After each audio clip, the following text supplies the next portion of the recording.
So I got a brief to make a Thanksgiving dress in this mint shade.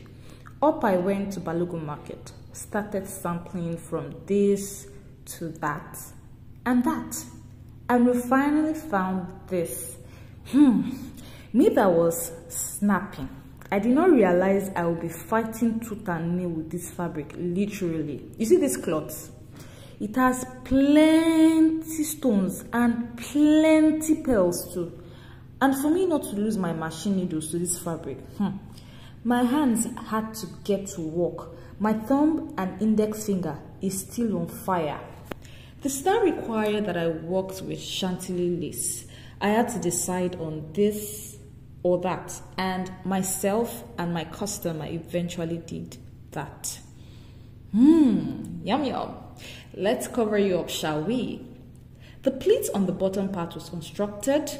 I found this hack on Instagram using hemming stick to secure pleats. Tried it and it worked. And we are up.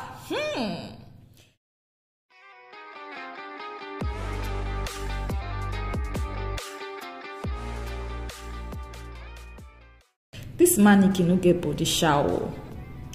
Wait till you see the final look on my customer. Oh baby, turn around baby, turn around baby. Baby la hot. Change your style, another style, or you do like that. Thank you for trusting your girl. You that you're watching, you want one? Let's talk it.